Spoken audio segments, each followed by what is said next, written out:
అంటే మీరు అన్నది అది క్రెడిబిలిటీ ఉంటుందో లేదో అది ఎన్నికల్లోనే తెలుస్తుంది నెక్స్ట్ ఇదిలో. బట్ మీరు అన్నట్టు అంటే నిజంగానే వీళ్ళ ఎంతవరకు పట్టు చిత్తశుద్ధి ఉంది వాళ్ళకి అన్నది మాత్రం వేచి చూడాలి. అంటే నిజంగా చేస్తారా లేదా అనేది.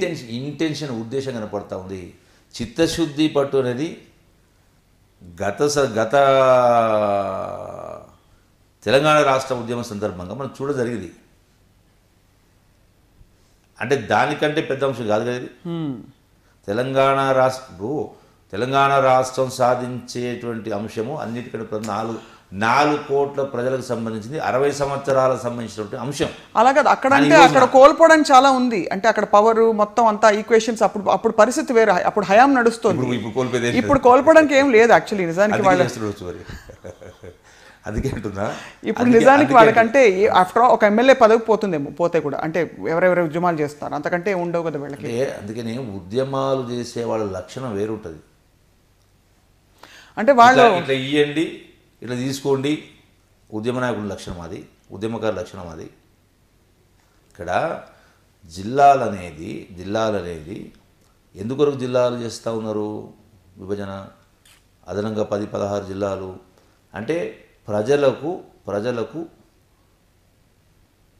పరిపాలన చేసేటువంటి అధికారులు వ్యవస్థ దగ్గరగా ఉండాలి. ప్రభుత్వం చేపట్టినటువంటి సంక్షేమ అభివృద్ధి కార్యక్రమాల అమలు అంటే పూర్తి పారదర్శకంగా క్లోజ్గా మానిటర్ చేసి ఎక్కడ కూడా అవినీతికి అవకాశం లేకుండా ట్రాన్స్పరెంట్గా అడ్మినిస్ట్రేషన్ అనేది దగ్గరికి పోవాలని ఆలోచన చేస్తూ ఉన్నాం. ఇప్పుడు మా జిల్లా మహబూబ్నగర్ జిల్లా నాకు కొల్లాపూర్కు సుమారుగా 95 కిలోమీటర్లు ఉంది. గద్వాలకు కూడా ఐ థింక్ ఆల్మోస్ట్ 90-95 కిలోమీటర్లు ఉండవచ్చు. ఇలా మాకు నాగర్కర్నూల్ జిల్లా అవుతుంది. 3 మండలాలు, నా సొంత నియోజకవర్గం. 3 మండలాలేమో నాగర్కర్నూల్కు, 2 మండలాలేమో వనపర్తికి.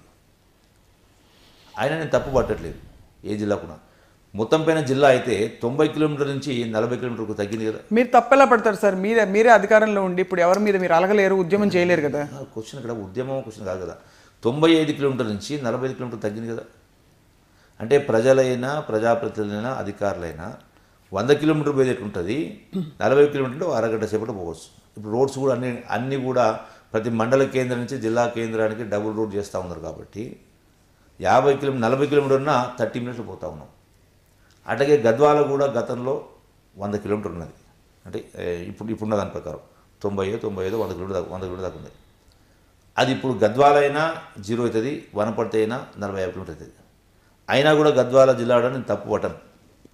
అందరూ అడగవచ్చు. నారాయణపేట అడుగుతూ ఉన్నారు, గద్వాల అడుగుతూ ఉన్నారు, వనపర్తి అడుగుతూ ఉన్నారు. ఏదవుతుందేమో తెలియదు. బట్ మనం ఆలోచన చేయాల్సిందంటే ప్రజలను తప్పుదో పట్టించే కార్యక్రమం చేయదు. 100 కిలోమీటర్ డిస్టెన్స్ తగ్గుతూ ఉంది. సగం తగ్గినా మొత్తం తగ్గినా మంచిదే. కానీ ఇదేదో ప్రభుత్వం తప్పు చేస్తున్నట్టుగా, ప్రభుత్వం చెడ్డ చేస్తున్నట్టుగా, రాజకీయ కక్షతో చేస్తూ ఉన్నారా అని మాట్లాడితే మరి వనపర్తి కాంగ్రెస్ ఎమ్మెల్యే కాదా? వాళ్ళు అడుగుతూ ఉన్నారు, మీరు అడుగుతూ ఉన్నారు. మరి అట్లాగే అదేంటి జనగాం అక్కడ ఉద్యమం జరుగుతుంది, మరి అది కాంగ్రెస్ ఎమ్మెల్యే కదా. సిరిసిల్ల వాళ్ళు కూడా మరి కేటీఆర్ సొంత నియోజకవర్గం, అక్కడ కూడా మరి ఉద్యమం చేస్తూ ఉన్నారు. అంటే అదేదో ఒక్క గద్వాల విషయంలోనే అన్యాయం జరిగిపోతుందని అనుకోవద్దంటే కరెక్ట్ కాదు కదా. ప్రజలకు మేలు జరగడం కొరకు డిస్టెన్స్ని తగ్గించి ఏర్పాటు చేస్తారు. అది 50 కావచ్చు, 40 కావచ్చు, 0 కావచ్చు. అదే వాస్తవం ఇదైనప్పుడు మరి ఏదో కక్ష పట్టి చేస్తూ ఉన్నారనేటువంటి మీరు అంటే వాస్తవాన్ని వక్రీకరించి ప్రజలను తప్పుదో పడి చెప్పే కార్యక్రమం తప్ప ఇంకోటి కాదు.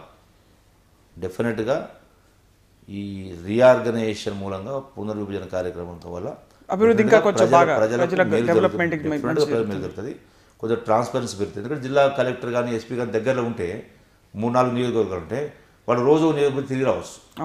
కింది అధికారులు మైక్రో మేనేజ్ చేయడానికి అవకాశం, అధికారులు కానీ కింది ప్రజాప్రతినిధులు కరెక్ట్గా రిప్రజెంట్ చేస్తున్న వాస్తవమైన గ్రౌండ్ రియాలిటీ చూడొచ్చు వాళ్ళు.